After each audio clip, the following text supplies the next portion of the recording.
no? So nagbigay po si Apostol Pablo, emphasize niya dito a high calling which is to be for us be as beloved children, no, of God. Let us be, sabi niya, imitators of God. Let us be imitators of God.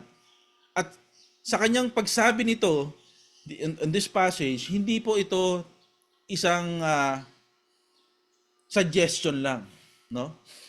But rather, mga kapatid, this is a command. Ano pong basihan ni Pablo dito? Ito po ay kinuman po niya because this is rooted in our identity. Because our identity is naka-identify po kay Kristo lamang.